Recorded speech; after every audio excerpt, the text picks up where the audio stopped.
Queridos amigos, queridos irmãos, que a paz do nosso Mestre Jesus esteja conosco, neste momento em que buscamos a Sua presença. Sejam todos bem-vindos ao Lar Fabiano de Cristo, que nos recebe, como sempre, com aquela vibração amorosa que retempera o nosso espírito para as lutas da vida. O Evangelho segundo o Espiritismo hoje nos convida a refletir sobre o capítulo 5, Bem-aventurados os aflitos, na instrução Causas atuais das aflições. E nos escreve Kardec o seguinte: as vicissitudes da vida são de duas espécies, ou se quisermos, têm duas origens bem diversas, que importa distinguir. Umas têm sua causa na vida presente, outras fora desta vida. Remontando à fonte dos males terrenos, reconhece-se que muitos são a consequência natural do caráter e da conduta daqueles que o sofrem. Quantos homens caem por sua própria culpa? Quantos são vítimas de sua imprevidência, de seu orgulho e de sua ambição? Quantas pessoas arruinadas por falta de ordem, de perseverança, por mau comportamento ou por não terem limitado seus desejos? Quantas uniões infelizes, porque resultaram dos cálculos do interesse ou da vaidade, nada tendo com isso o coração. Que de dissensões, de disputas funestas, poderiam ser evitadas com mais moderação e menos suscetibilidade. Quantas doenças e aleijões são o efeito da intemperança e dos excessos de toda ordem. Quantos pais infelizes com os filhos, por não terem combatido as suas más tendências desde o princípio. Por fraqueza ou indiferença, deixaram que se desenvolvessem neles os germes do orgulho, do egoísmo e da tola vaidade que ressecam o coração. Mais tarde, colhendo o que semearam, admiram-se e afligem-se com a sua falta de respeito e a sua ingratidão. Que todos os que têm o coração ferido pelas vicissitudes e as decepções da vida interroguem friamente a própria consciência, que remontem passo a passo a fonte dos males que os afligem e verão se na maioria das vezes não podem dizer: se eu tivesse ou não tivesse feito tal coisa, não estaria nessa situação.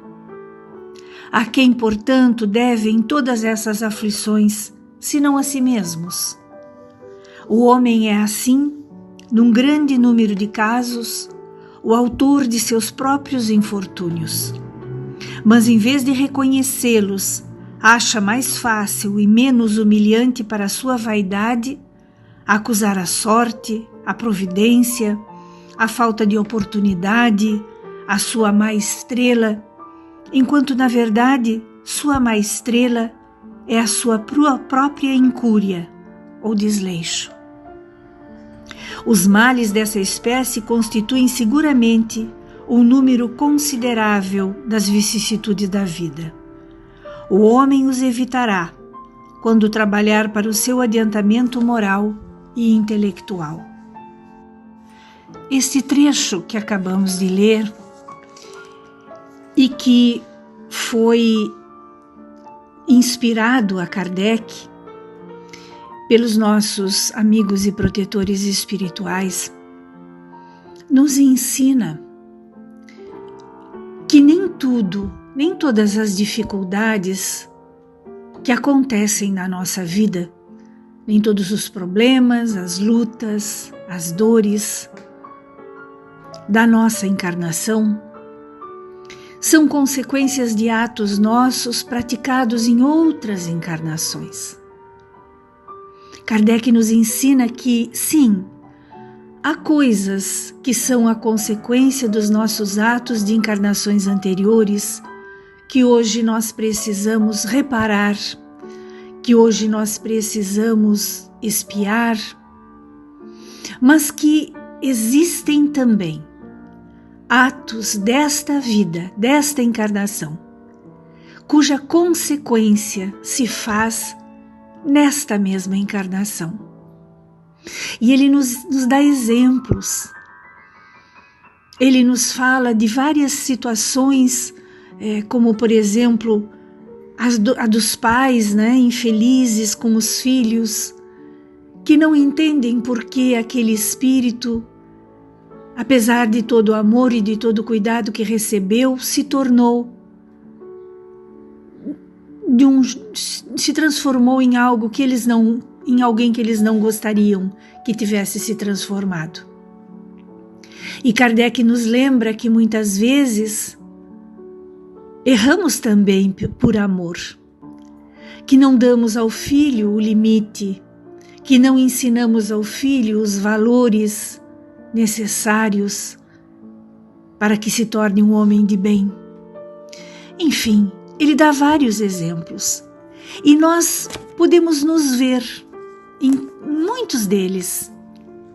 Nós podemos nos dar conta, por exemplo, de como a nossa saúde física poderia ser melhor se há mais tempo tivéssemos nos dado conta que aquela alimentação não era tão boa, que o uso daquela substância, seja uma droga lícita ou ilícita, estaria causando o descompasso, não é? O desacerto da nossa máquina orgânica.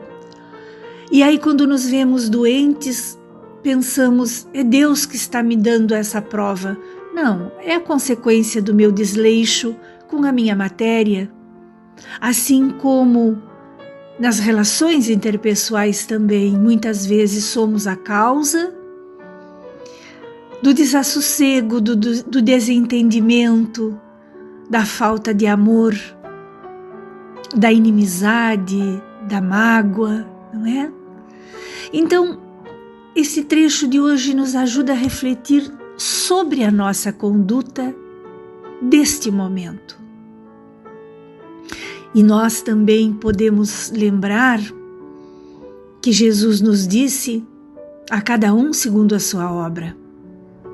Aquilo que nós fazemos, tenhamos ou não consciência da gravidade daquele ato, vai trazer a consequência.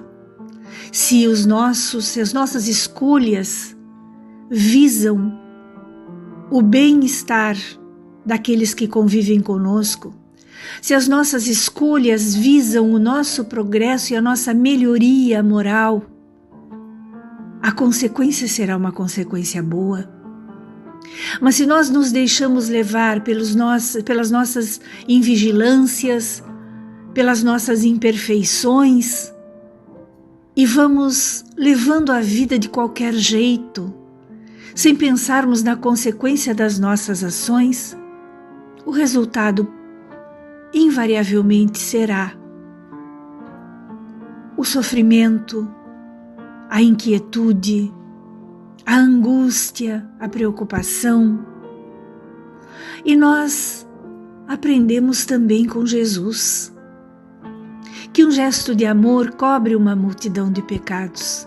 Eu particularmente gosto muito dessa afirmativa do Mestre, porque ela nos diz que nos ensina que nós podemos sempre refazer as nossas escolhas, que nós podemos sempre reformular a nossa maneira de pensar e que quando aprendermos a sermos bons, a fazermos o bem, a amarmos incondicionalmente os nossos semelhantes, o amor vai prevalecer e o amor cobre uma multidão dos nossos equívocos, dos nossos erros, daquelas coisas que nos deixam tantas vezes inquietos a ponto de perdermos o sono.